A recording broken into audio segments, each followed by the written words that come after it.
Nos han pedido que discutamos un caso clínico aprovechando la experiencia de las personas del panel y entonces la forma como lo vamos a hacer es que yo les voy a ir presentando el caso, vamos a ir viendo qué pensarían ustedes de diferentes preguntas que hay en relación al caso con el sistema que tienen de DigiVote y después que nos hagan favor de explicar los expertos tanto sentados aquí como sentados allá, cuáles serían los argumentos a favor o en contra de cada una de las preguntas.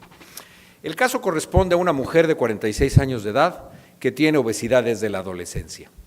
Esta ha sido tratada con múltiples dietas, con todas ha bajado de peso, pero ha tenido un rebote posterior.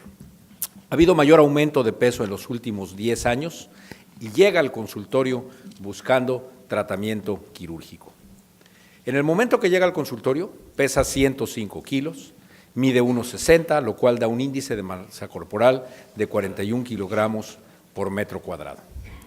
Como fenómenos comórbidos, ella tiene diabetes, tiene hipercolesterolemia con hipertrigliceridemia, tiene esteatosis hepática y tiene enfermedad por reflujo. En lo que se refiere a la diabetes, su glucosa en el momento de la consulta es de 148, tiene una hemoglobina glucosilada de 6.3 y la controla con 2 tabletas diarias de metformina. En la dislipidemia tiene triglicéridos de 324 y colesterol moderadamente elevado de 189. Tiene este ultrasonido de hígado en donde los radiólogos dicen que es compatible con esteatosis hepática, sus cifras de AST y de ALT son de 79 y 63, como ustedes lo ven en la diapositiva, y en lo que se refiere a la enfermedad por reflujo, tiene pirosis, tiene broncoaspiración nocturna, está tomando deslansoprazol 60 miligramos diarios, le hicieron una endoscopía en la que se ve una hernia hiatal de 3 centímetros y al endoscopista le da la impresión de que tiene esófago de Barrett, le toma una biopsia y la biopsia confirma la existencia de un esófago de Barrett para el cual no existe displasia. De tal manera que la primera pregunta que yo quisiera que ustedes nos ayudaran a contestar es, ¿qué estudios adicionales pedirían para la diabetes? En relación a la diabetes, ¿alguien le haría una curva de tolerancia?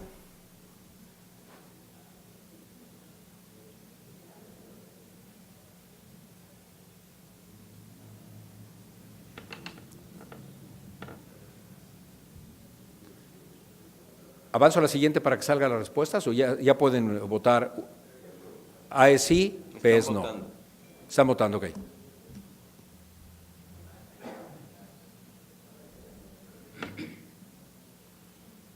Aproximadamente la mitad. ¿Quién de ustedes quisiera comentarnos sobre esto? ¿Cuál sería la utilidad de hacerle una curva de tolerancia a la glucosa a una paciente con esas características? Pues yo creo que tu paciente ya es diabética, yo no le haría esa prueba. ¿En quién indicarías una curva de tolerancia a la glucosa? En quien tenga yo la duda de si es o no diabético. Esta paciente, por las cifras, y es más, yo creo que tiene un síndrome metabólico, no tendría yo mucha duda. Haría la prueba en quien tenga yo la duda de la presencia de intolerancia a la glucosa. Para una mejor evaluación de su hígado, ¿le harían un TAC? Si quieren votar, por favor.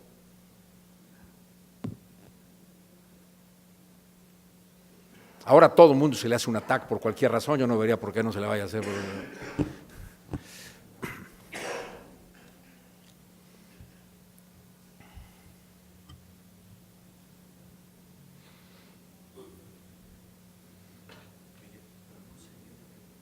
¿Sí? Ahí está. La mayor parte de ellos. ¿Quién de ustedes nos quisiera comentar, doctor?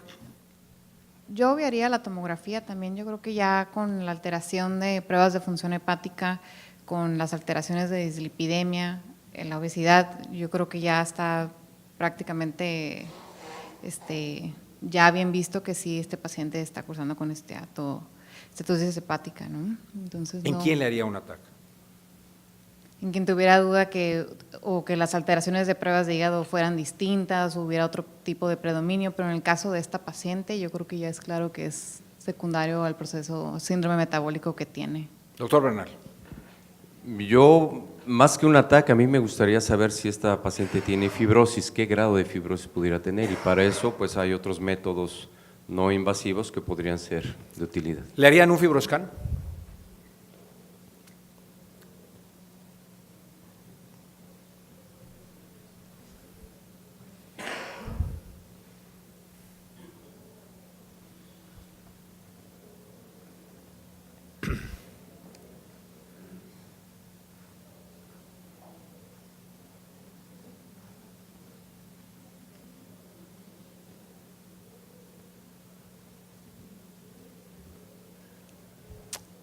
Vemos que hay un porcentaje superior de las personas que sí le harían un fibroscan y algunos piensan que no.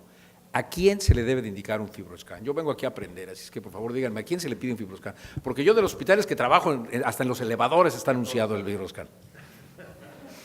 Este es un buen caso para buscar fibrosis. Tienes una paciente que tiene síndrome metabólico, que tiene una manifestación hepática como hígado graso, y que, bueno, estás planeando ya hacerle un procedimiento invasivo de esos terribles que tú haces. No, yo no estoy planeando nada, la paciente vino a buscar un procedimiento. Bueno, está bien, bueno.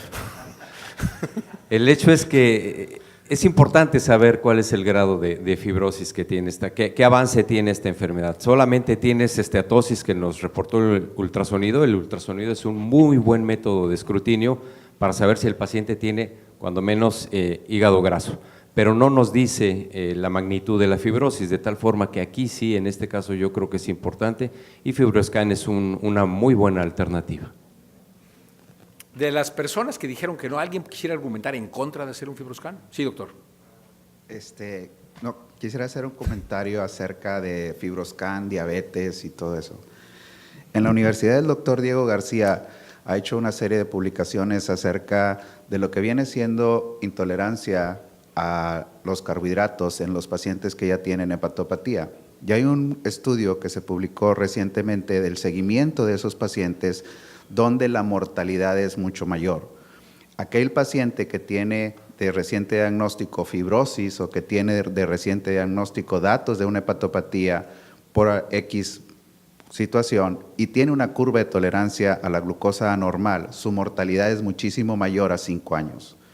Y la otra pregunta es que hay una parte de que no se ha respondido de eso, es si los pacientes diabéticos, ahora con NASH y ahora con que viene siendo una de las causas más importantes de cirrosis, el paciente llega a ser diabético generalmente el promedio de 7 a 10 años con intolerancia a los carbohidratos cuando le haces el diagnóstico de diabetes en promedio. Entonces dices, ¿qué pasa con esos pacientes si verdaderamente muchos de ellos ya pueden tener fibrosis? Entonces, una de las cosas importantes, ¿por qué sí hacerlo? Y sobre todo si va a ser sometido a una cuestión metabólica, es que sabemos que después de una cirugía, el proceso de fibrosis o de esteatosis se puede incrementar y esta paciente puede tener una hepatopatía silente que no te des cuenta.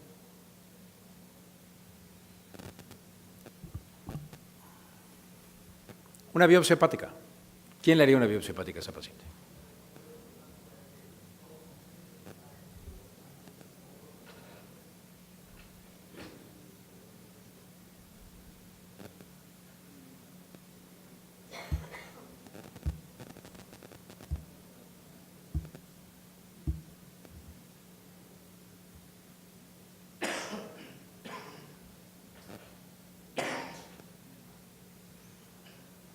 ¿Por qué no hacer una biopsia hepática? ¿Ustedes le harían una biopsia hepática? ¿Nadie le haría una biopsia hepática? ¿Ni durante la cirugía? Bueno, durante la cirugía. No, bueno, o sea, digo. Pero No, aquí esto es antes de la cirugía. la información útil que te daría esto lo puedes obtener con el FibroScan sin el riesgo y el costo de la biopsia. Ok. ¿Sí ibas a preguntar? Sí, aunque se dice que el estándar de oro sigue siendo la biopsia hepática, la verdad es que yo no le haría la biopsia en este momento porque no la pienso incluir en algún protocolo, por ejemplo, que eso sería una buena justificación. Lo que me reporte la biopsia hepática seguramente no va a cambiar la estrategia terapéutica que se tenga con ella, de tal forma que yo me quedaría solamente con el FibroScan, aunque insisto, hay otros métodos, pero bueno, tú planteaste FibroScan, está bien, yo le haría eso nada más. ¿Quieres argumentar sobre algún otro método antes de pasar? Bueno, hay ¿Tú no le harías FibroScan, le harías algo diferente? resonancia magnética, una elastografía por resonancia magnética es también una muy buena alternativa. Por cuestión de costos parece ser que es todavía mucho más accesible que el FibroScan y te da una muy buena información no solamente para fibrosis, sino también para esteatosis, aunque ahora hay métodos de FibroScan que también te pueden hablar de esteatosis. Pero yo preferiría hacerle una elastografía por resonancia magnética por las dos razones que ya expliqué. Doctor. Tanto diabético, tanto obeso, nos iríamos a la bancarrota. Hay que valorar costo-beneficio si a todos los pacientes les tenemos que hacer FibroScan, porque el FibroScan no es barato, tiene un costo, pues dependiendo del sapo de la pedrada, dependiendo del que compre el equipo, pero está arriba de 6,000 pesos. Actualmente existen métodos muy sencillos. Paul Angulo, que trabajó mucho en enfermedad grasa no alcohólica del hígado, tiene un score que agarran su iPad o su iPhone, ahí lo localizan, hacen un puntaje y eso les puede dar una idea más o menos cómo está su hígado, si realmente tiene fibrosis, aunque todos esos métodos son subjetivos, pero nos pueden dar de ayuda antes de hacer los estudios. Ahora, el otro problema con el FibroScan es un método a ciegas, como lo comentamos el día de ayer en la sesión con Linda Muñoz. Lo ideal sería, tenemos problemas con el FibroScan, tenemos un porcentaje de pacientes donde podemos tener falsas positivas y hay que tener mucho cuidado con las interpretaciones. Entonces, lo que está recomendando ahora es el ultrasonido por elastografía. Claro que si le hacemos resonancia, pero pues es muy costoso. El mejor método definitivamente es la resonancia, pero la resonancia, si se lo queremos hacer como rutina, pues también no es costo-beneficio. ¿A esa paciente tú qué más le harías, Marco? A esa para definir, yo la observaría, le haría la curva de tolerancia como hay que empezar con los métodos, no hay que olvidarnos de la clínica y eso es algo muy importante que estamos olvidando. Ahora esta paciente es diabética, ¿no? Sí. Es diabética, hay que controlar la diabetes, mejorar la resistencia a insulina, que baje de peso, que tenga dieta y valoramos sobre la marcha. Ahora, si tiene el recurso del FibroScan, pues sí se lo haría el FibroScan, definitivamente, pero no hay que abusar de los estudios, esa es mi opinión. No, muchas gracias, yo estoy sorprendido de escuchar sus comentarios porque yo trabajo en un hospital donde son expertos en pedir exámenes. De tal manera que esa paciente tendría todos los estudios posibles que hay si se hubiera evaluado ahí. Sí, doctor. Sí, en relación al FibroScan, nosotros tenemos una experiencia de más de 4 años del uso del FibroScan en el Hospital Juárez de México.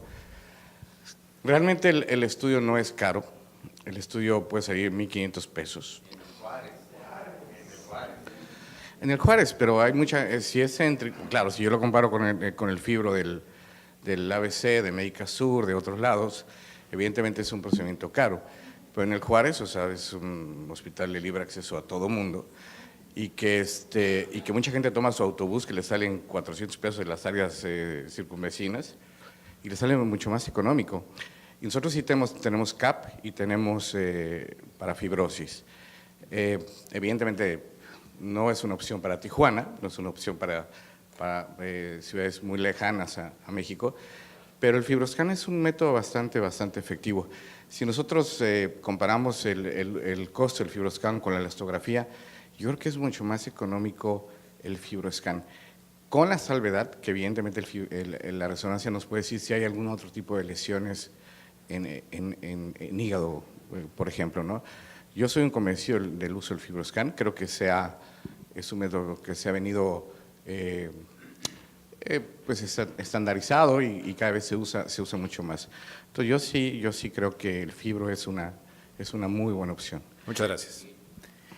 A ver, vamos Perdón. Miguel, me gustaría nada más preguntar algo. Si El aplicar o hacer un fibroscan en un paciente con estas características nos va a dar alguna información adicional práctica. O sea, es decir, no tenemos evidencia de varices esofágicas ni datos de hipertensión portal. Probablemente estaremos hablando de un F1 o un F2. El fibroscan diferencia bien los extremos. La parte media sigue siendo la parte débil de todas las pruebas. ¿Qué tanto realmente resulta útil en la práctica aplicar una prueba, como decía Marco, versus hacer todas las pruebas disponibles en estos pacientes? No, totalmente de acuerdo, muchas gracias. Bueno, en relación… no, es que ya voy para atrás. En relación al alerge, ¿le hacemos una pachimetría?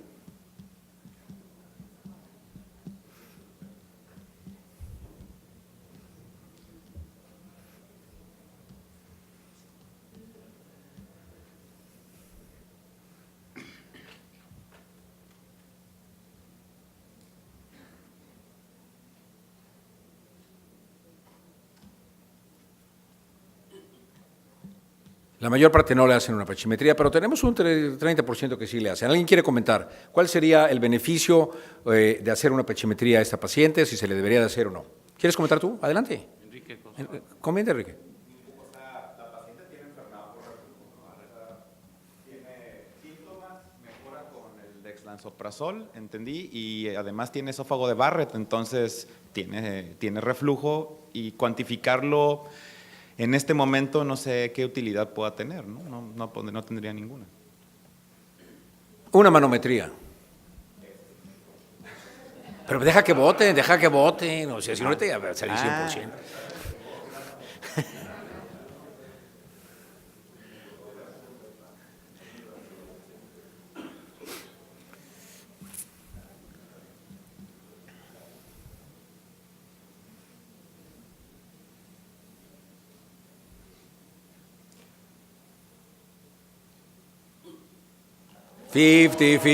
A ver, doctor López Colón. A pesar de que te pronunciaste por la manometría, adelante. ¿Por qué no le haría yo una manometría a este paciente? Porque ese paciente, o sea, la manometría es muy útil en el contexto del paciente con enfermedad por reflujo que va a ser sometido a una cirugía antirreflujo. En este caso, estoy pensando que el manejo quirúrgico de la enfermedad por reflujo sería una cirugía metabólica o de obesidad en este caso. Entonces, yo no creo que este paciente se beneficiaría de una manometría. No sé qué opine Enrique. ¿No le vas a hacer fondo duplicado? No, la mejor forma de controlar el reflujo en esta paciente es controlando la obesidad, entonces la cirugía derivativa es la mejor opción. En algunos contextos probablemente es en investigación que sí, y además en protocolos de algunos lugares, usted debe de conocer, hay pacientes que previo a realizarse este procedimiento se realizan la manometría con el objetivo de descartar trastornos motores serios que en un momento dado pudieran llevar a tener problemas en la deglución en los pacientes. Pero vamos, eso está en contexto de centros de especialidad, ¿no? De acuerdo. Bien, pues a la paciente le hicieron un TAC y esa es la tomografía. En realidad no nos ayudó demasiado. ¿Y qué procedimiento indicarían? Yo les mostré hace ratito cuál es nuestro repertorio de intervenciones. Entonces, esta paciente, antes de ir al consultorio de un cirujano, fue al consultorio de ustedes y dicen, oiga, ¿qué procedimiento le pido a mi cirujano con todas estas cosas que tengo? Tienen 5 opciones, una banda gástrica, una manga gástrica, un bypass, una derivación biliopancreática convencional o una derivación biliopancreática con switch duodenal.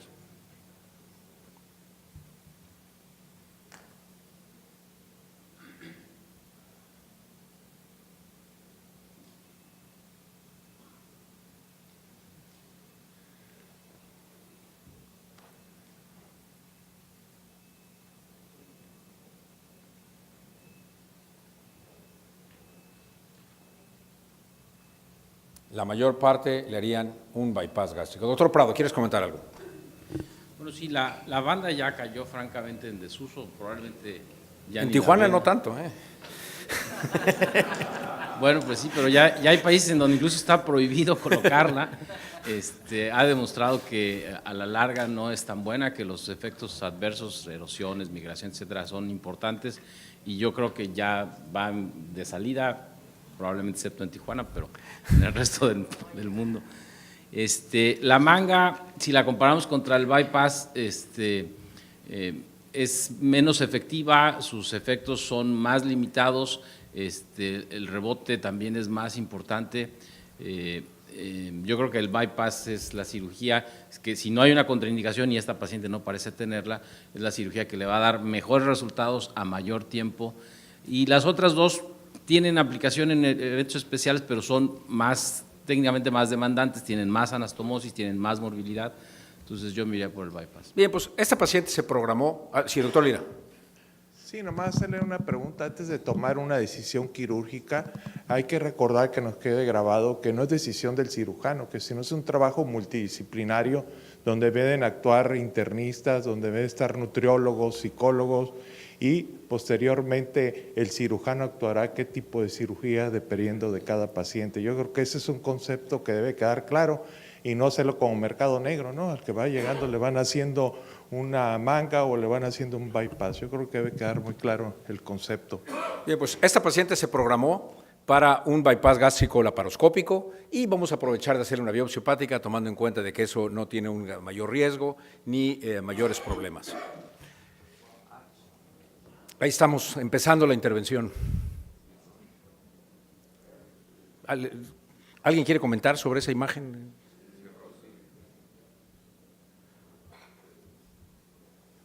Entonces, ¿seguirían con su misma estrategia o cambiarían de parecer? Es la siguiente pregunta que tengo con ese hígado. Estaba muy cirrótico y no tenía varices, curioso, ¿no? Es una de las situaciones a las que nos enfrentamos en el paciente obeso. Hay un porcentaje de pacientes que pueden tener ya daño hepático y fibrosis avanzada hasta tener cirrosis, como estamos viendo en esa manera. Por eso es muy importante hacerlo, antes de intervenirlos, estudiarlos adecuadamente, porque se ha demostrado que cuando se hace el procedimiento puede empeorar la fibrosis. Entonces hay que tener mucho cuidado cuando mandemos la indicación. A ese paciente hacerle, pues es un riesgo muy alto de hacerle un bypass. Pero mira, la mayor parte de nuestros compañeros quieren que le hagamos un bypass. ¿Tú qué le harías?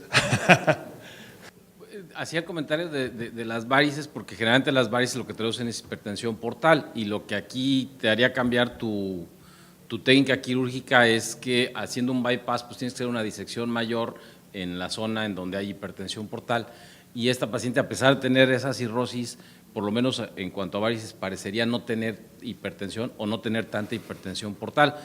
Yo creo que solo tú en el momento puedes decidir si te está dejando avanzar bien y no. Y si no te está dejando avanzar porque el vaso está muy grande, porque las venas de la zona son muy grandes, pues sí, una manga sería una mejor opción. Claro.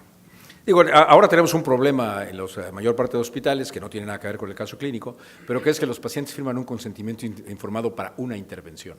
De tal manera que si yo me encuentro cirrosis, no puedo hacerle una manga, porque el paciente no me firmó un consentimiento para una manga. Entonces tengo que despertarlo, hablar con él y después programarlo en otra intervención. Pero a esta paciente finalmente se le hizo una manga gástrica con la idea de que después de un bypass probablemente alteraciones de nutrición pudieran ser más complejas, que era una operación también a su vez más compleja y que la manga iba a tener un efecto probablemente deleterio en lo que fuera el reflujo, en la presencia de Barrett, pero que con vigilancia podría ser más fácil controlar este problema.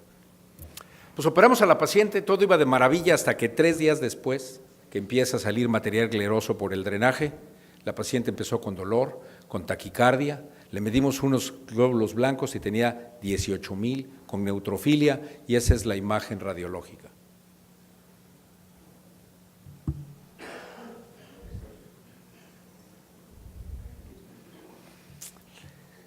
Con el diagnóstico de una fuga gástrica que se veía aquí, aquí está el señalador, en donde se ve que existe una gran cantidad de aire fuera del estómago y aquí se ve que hay aire y que hay salida de material de contraste.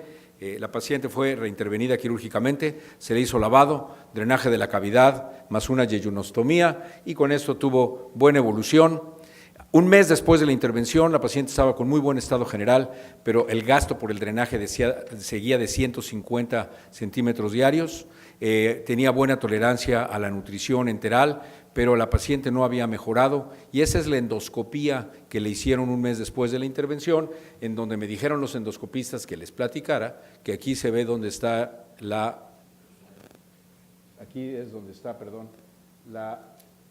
el orificio del estómago, y entonces, pues ahora, la pregunta que yo les quisiera saber es, ¿qué hacemos? ¿Seguimos igual? ¿Le ponemos un clip simple? ¿Le pedimos un Ovesco? ¿Le ponemos una endoprótesis? ¿O de plano le quitamos el estómago? ¿Qué nos quisieran recomendar? Pues una alternativa. No, fíjate que vote.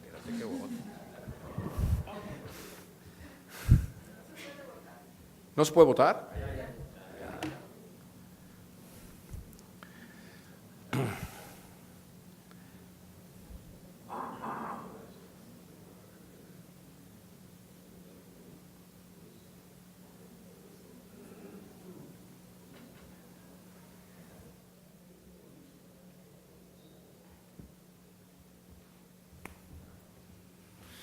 Pues miren, hay un poquitito de todo. Un comentario y después nos das tu opinión. Una pregunta. Antes, en muchas ocasiones te llaman para que hagas un procedimiento agudamente en un paciente así, porque el cirujano solo quiere entrar, hacer una laparoscopía, lavar, dejar un drenaje, etcétera, y te piden que pongas agudamente una prótesis autoexpandible para pasar todo eso, y algunas nuevas prótesis están así. Quisiera escuchar algún comentario de ¿cuándo ponerle una prótesis a un paciente? Sabemos que, bueno, básicamente esa es la pregunta para que, si lo pueden explicar. Doctor Prado, todo tuyo el flujo. Sí, bueno, la endoprótesis aquí tiene la ventaja de que prácticamente resuelve de inmediato la comunicación anómala, el paciente puede restablecer rápidamente la vía oral y supuestamente eso sería suficiente para que mejorara más rápido y en forma completa. Probablemente valdría la pena antes de colocar la prótesis reavivar los bordes para que pegara más rápido. Pero en este lugar en particular, probablemente la endoprótesis tendría el problema de que sería muy fácil que se moviera y habría que estarla recolocando o podríamos incluso perder la prótesis. Entonces, una alternativa que yo no dejaría de lado sería reavivar los bordes y ponerle un Ovesco. Un comentario, doctor. Sí, buenos días. Es un muy buen caso. Felicidades al doctor Herrera. Este caso, yo continuaría con el mismo manejo, no colocaría endoprótesis, probablemente una sonda nasoyeyunal, nutrición mixta. Es una ya tiene fuga, una yeyunostomía. Mande. Ya tiene una yeyunostomía. Ah, ok. Es una fuga de bajo gasto. Entonces, el paciente con nutrición parenteral más la yeyunostomía es suficiente. Hay estudios y ha habido muy malos resultados con las prótesis, el Ovesco y los demás procedimientos endoscópicos. Entonces, el puro manejo nutricional del paciente y el lavado quirúrgico que se hizo va a ser suficiente. ¿Cuál sería tu tiempo límite para cambiar de procedimiento si no se resolviera con el manejo que tenemos? En este caso, bueno, hay que ir viendo día a día al paciente, hay que ir viendo la evolución de este paciente. Probablemente si sigue bajando o se sigue manejando y sigue con 150 o menos, hay que darle tiempo, no sé, 3 meses. La mayoría cierran, la gran mayoría cierran. Yo he tenido casos de más y cierran con este manejo solamente. He tenido casos que les hemos puesto endoprótesis con muy malos resultados, en verdad, y los otros procedimientos no los hemos utilizado, pero la endoprótesis no es lo mejor para mi punto de vista, y el manejo está bien, está bien, esto es solamente tiempo y nutrición. Como ya nos quedan pocos segundos, yo estoy de acuerdo en lo que dice. Hay un punto que ya no podía expandir el caso a más, que es que la evolución de las fístulas es totalmente diferente si tienen estenosis o no tienen estenosis. Si no tiene una estenosis gástrica, como es este paciente, la fístula puede resolverse. Pero si tiene una estenosis gástrica, la fístula nunca se va a responder. ¿Quieres comentar algo? Sí, voy a hacer un comentario como paciente. Como paciente. Yo ya tuve una yeyunostomía y uno dice, pues el paciente se puede poner 2, 3 meses con la yeyunostomía. y créanme que es muy difícil. Y si a uno le dan una alternativa que pueda acortar ese tiempo, sin pensarlo la tomas. Yo siendo médico, viviendo en una ciudad industrializada, en Puebla, alimentar una eyenostomía a veces era verdaderamente difícil. Entonces, si hay cualquier método que pueda acortar ese tiempo, yo creo que se debe explorar. Un comentario más. En este caso, yo de inicio lo lavaba, cerraba el orificio y ponía una sonda nasoyeyunal y nutrición parenteral. Y el paciente cierra un alto porcentaje. Pues bueno, en este caso, en el hospital le pusieron una endoprótesis, la evolución con la endoprótesis fue satisfactoria, la fuga cerró. Cabe la posibilidad de que hubiera cerrado también sin la endoprótesis, pero se pensó que esto podría ser una buena opción.